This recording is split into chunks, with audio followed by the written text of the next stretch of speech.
And let me tell you that that's not how it works. So I call those things attraction proxies. Guys really want women to become attracted to them.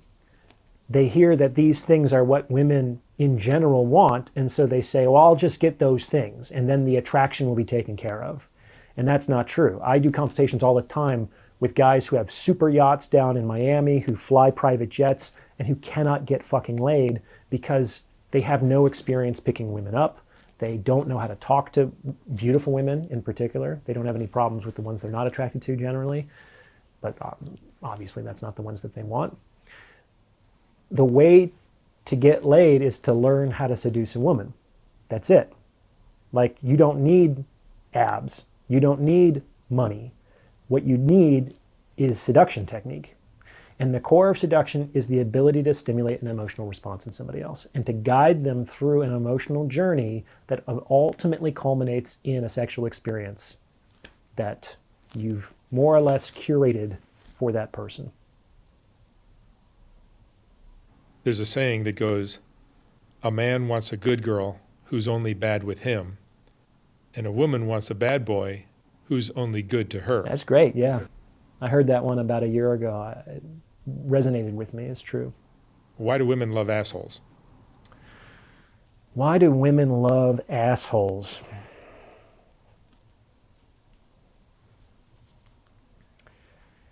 Well,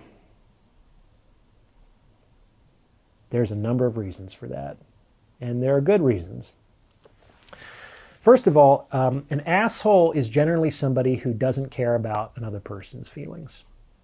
This isn't my term. This is a term that a lot of guys use when they're losing out. I hear it. We can use that term, assholes. I got no problem with asshole. But let's break that down. Like, why assholes do get laid a lot. They certainly get laid over the nice guys. So what are assholes doing, or how are they being with women that is allowing them to have and enjoy greater success than the nice guys out there?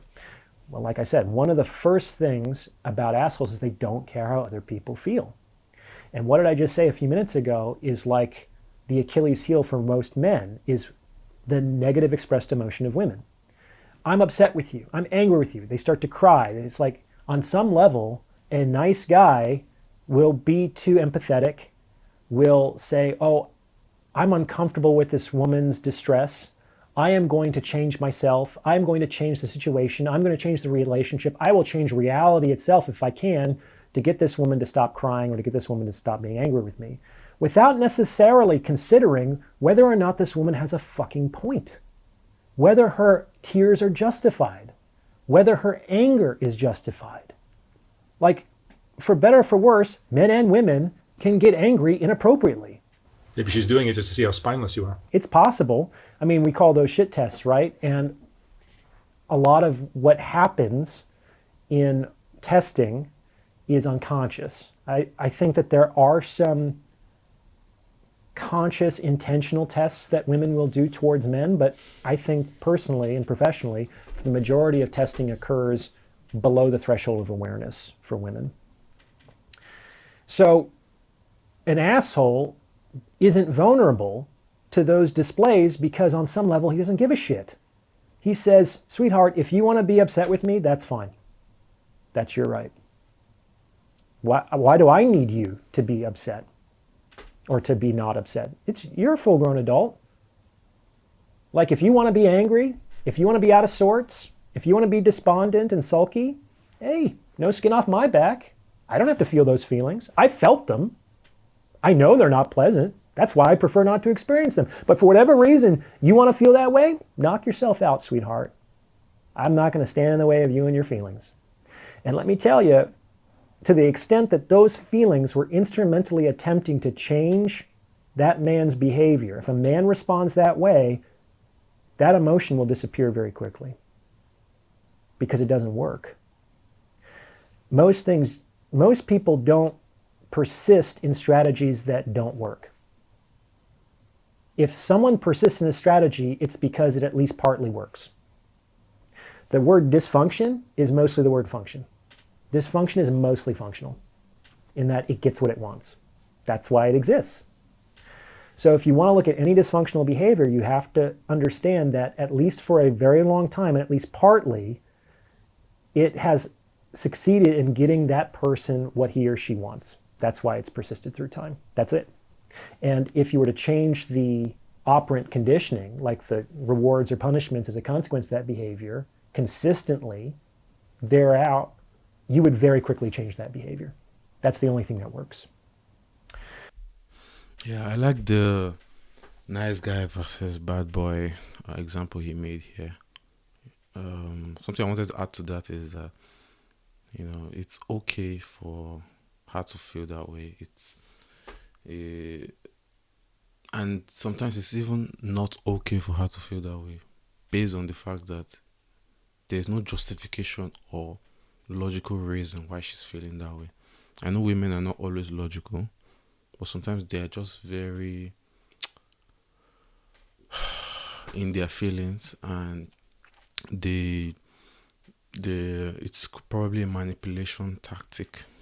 And if you're a guy, especially the bad boys, if you know how to just not care about it, just not take it to a huge regard, not give it a huge regard, like he said, they're going to drop it and they're not going to use that tactic against you anymore because it doesn't work.